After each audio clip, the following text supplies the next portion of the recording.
Assalamualaikum warahmatullahi wabarakatuh. Perkenalkan, nama saya Winda Priyanti. Dan saya Octavia Friani.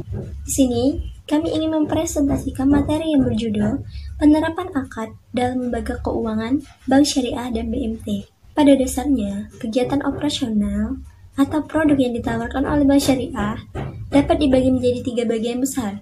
Yang pertama, produk penghimpunan dana atau funding.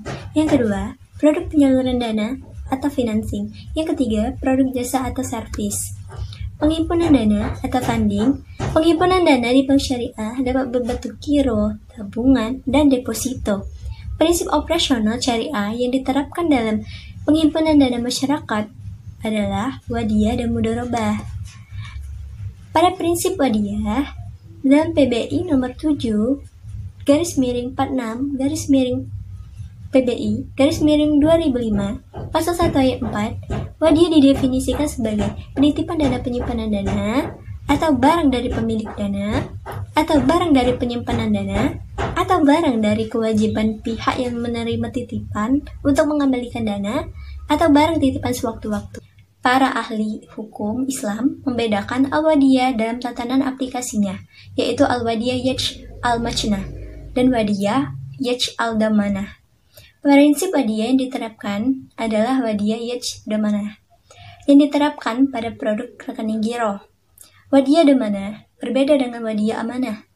Dalam wadiyah amanah, pada prinsipnya harta tidak boleh dimanfaatkan oleh yang dititipi, sedangkan pada pihak yang dititipi atau bank bertanggung jawab atas keluhan harta titipan sehingga ia boleh memanfaatkan harta titipan tersebut. Prinsip mudharabah. Dalam PBI nomor 7/46/PBI/2005 pasal 1 ayat 5, mudharabah ialah penamaan dana dari pemilik dana sahibul mal kepada pemilik dana, yaitu mudharib, untuk melakukan kegiatan usaha tertentu dengan pembagian menggunakan metode bagi untung dan bagi rugi, profit and loss sharing, atau metode pada bagi pendapatan, value sharing antara kedua belah pihak berdasarkan nisbah yang telah disepakati sebelumnya. Secara umum, mudharabah terbagi menjadi 2, yaitu mudharabah mutlaqah dan mudharabah muqayyadah. Yang pertama, mudharabah mutlaqah adalah bentuk kerjasama antara sahibul mal dan mudharib yang cakupannya sangat luas dan tidak dibatasi oleh spesifik jenis usaha, waktu, dan daerah bisnis. Dalam pembahasan fikih sering dicontohkan dengan ungkapan if'al masyita, lakukan sesukamu dari sahibul mal ke mudharib yang memberikan kekuasaannya sangat besar. Yang kedua, mudharabah muqayyadah adalah kebalikan dari mudharabah mutlaqah. Mudharib dibatasi dengan batas jenis usaha, waktu, atau tempat usaha. Adanya pembatasan ini seringkali mencerminkan kecenderungan umum di sahibul mal dalam memasuki ke dunia usaha. Dalam praktik perbankan syariah modern, akad mudharabah muqayyadah dibagi menjadi 2. Yang pertama, mudharabah muqayyadah on balance sheet.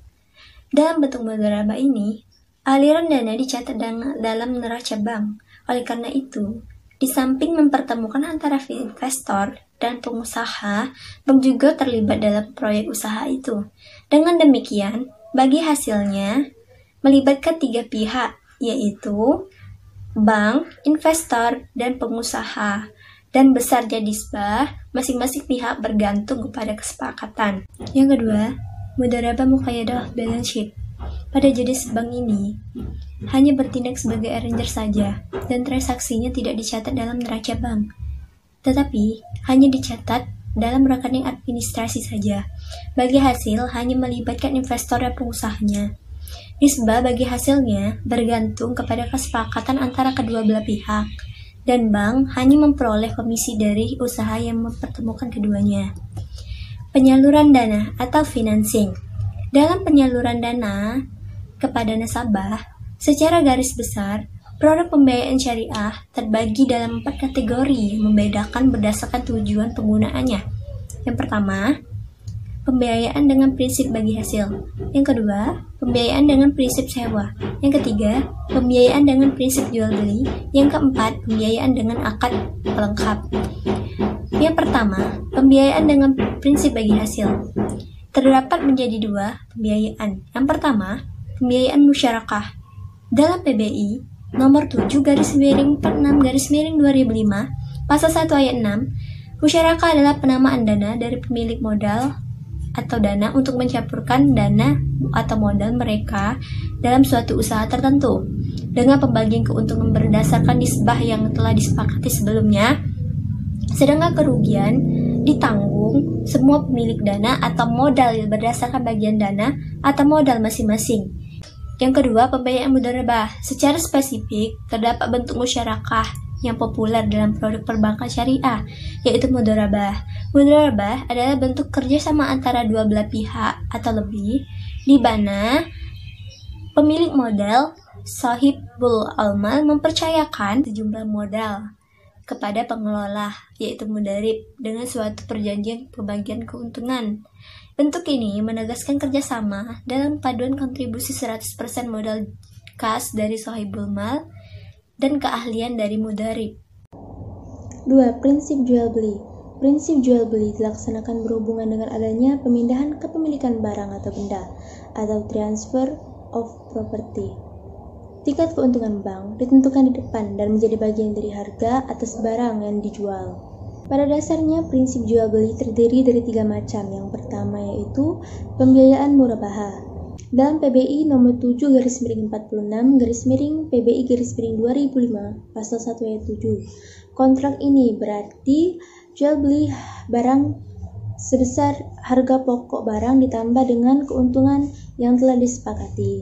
Murabahah atau al-bai bis-saman ajil berasal dari kata ribu atau keuntungan, di mana bank menyebutkan jumlah keuntungan yang didapatkannya. Bank berperan sebagai penjual, sedangkan nasabah adalah sebagai pembeli. Yang kedua ada pembiayaan salam. Pembiayaan salam menurut PBI nomor 7/46/PBI/2005 pasal 1 ayat 8. Salam adalah jual beli barang dengan cara pemesanan dengan syarat-syarat tertentu dan pembiayaan terlebih dahulu secara penuh. Dalam transaksi ini, bank berperan sebagai pembeli sedangkan nasabah sebagai penjual.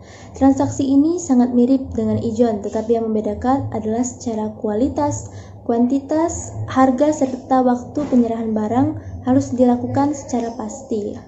Dalam praktik perbankan, ketika barang telah diserahkan kepada bank, maka bank akan menjualkannya kepada sesama rekan nasabah, baik secara tunai maupun secara cicilan.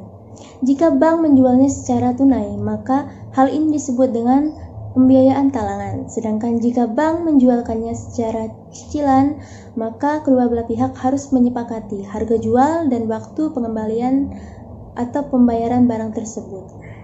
Yang ketiga ada pembiayaan istina. Dalam PBI nomor 7/46/PBI/2005 pasal 1 ayat 9, akad salam adalah jual beli barang yang mana dalam bentuk pemesanan, pembuatan barang sesuai dengan kriteria dan persyaratan tertentu yang disepakati dengan pembayaran sesuai dengan kesepakatan. Ketentuan umum pembiayaan istina adalah spesifikasi yang jelas tentang barang tersebut, baik dari segi jenis, macam, mutu, dan jumlah barang tersebut.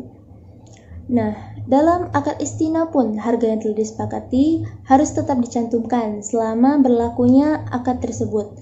Dan apabila terjadinya perubahan harga setelah akad ditandatangani, maka seluruh biaya tetap ditanggung oleh nasabah. Yang ketiga ada pembiayaan dengan prinsip sewa. Dalam PBI nomor 7/46/PBI/2005, yang dimaksud dengan ijarah adalah transaksi sewa-menyewa atas suatu barang dan transaksi upah-mengupah atas suatu jasa yang disepakati dengan waktu tertentu melalui pembayaran jasa atau pembayaran sewa. Transaksi ijarah dilandasi dengan perpindahan manfaat. Jadi pada dasarnya prinsip ijarah dan prinsip jual beli itu sama, tetapi yang membedakan adalah objek transaksinya.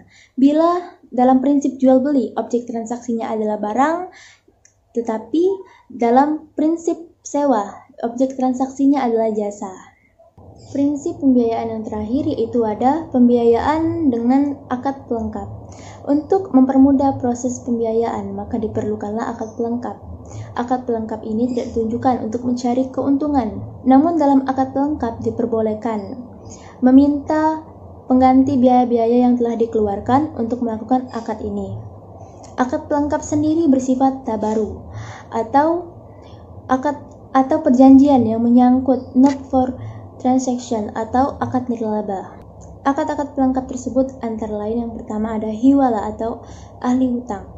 Tujuan dari fasilitas hiwala adalah memberikan para supplier modal tunai untuk melanjutkan produksinya kembali. Dalam hal ini, bank mendapatkan ganti biaya atas jasa pemindahan piutang yang dilakukannya. Dan juga untuk melakukan antisipasi atas kerugian yang bisa dialami oleh bank, maka bank harus melakukan penelitian terhadap kesanggupan pihak yang berhutang dan juga kejelasan transaksi antara pemindah piutang dengan orang yang berhutang.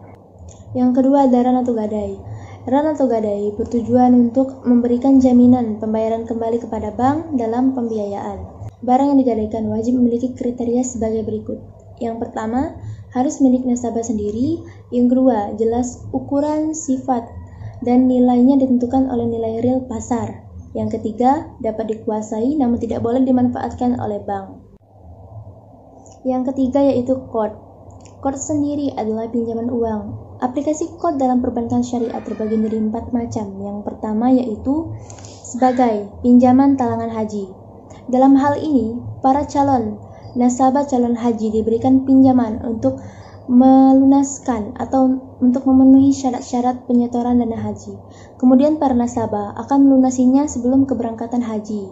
Dua, sebagai pinjaman tunai dari kartu kredit syariah, yang mana pada hal ini para nasabah diberikan keleluasaan untuk meminjam atau menarik uang dari bank melalui ATM. Kemudian para nasabah akan mengembalikan uang tersebut sesuai dengan waktu yang telah ditentukan. 3, sebagai pinjaman kepada pengusaha kecil, di mana menurut perhitungan bank akan memberatkan pengusaha apabila pembiayaan dilakukan secara jual beli, ijarah, atau bagi hasil.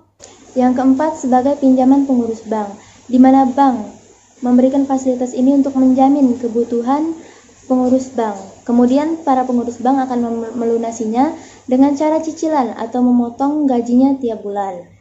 Nah, yang keempat ada wakalah. Wakalah terjadi apabila nasabah memberikan kuasanya kepada bank untuk mewakili dirinya melakukan pekerjaan jasa seperti pembukuan LPC, inkanso, dan transfer uang. Nah, selanjutnya ada kafalah atau garansi bank.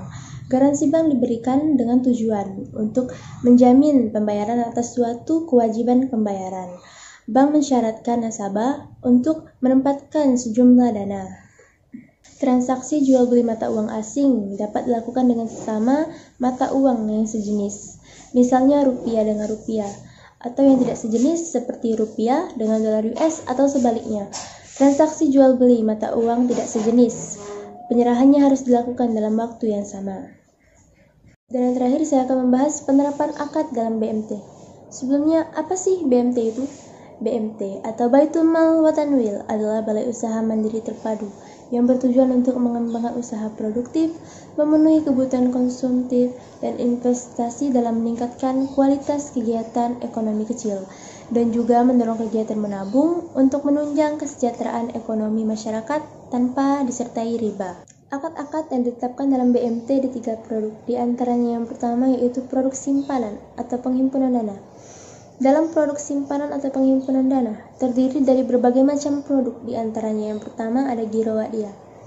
Dalam produk giro wadiyah, dana simpanan bisa ditarik kapan saja, dan juga dana nasabah dititipkan di BMT dan boleh dikelola. Yang kedua, ada tabungan mudharabah. Dalam produk ini, nasabah bertindak sebagai sahibul mal atau pemilik dana, dan BMT sebagai mudharib atau pengelola dana. Dan yang terakhir ada deposit mudharabah. Dalam produk ini, BMT bebas mengelola dana atau mudharib atau sebagai mudharabah mutakoh. Yang kedua ada produk pembiayaan berupa equity financing. Dalam pembiayaan musyarakah, kontribusi modal terdiri dari 2 pihak. Yang pertama yaitu BMT dan nasabah, sedangkan bagi hasil berasal dari kontribusi modal. Aplikasi BMT untuk akad musyarakah adalah pembiayaan. Sedangkan dalam pembiayaan mudharabah, BMT menanggung seluruh modal, sedangkan nasabah hanya memiliki keahlian tetapi tidak memiliki dana.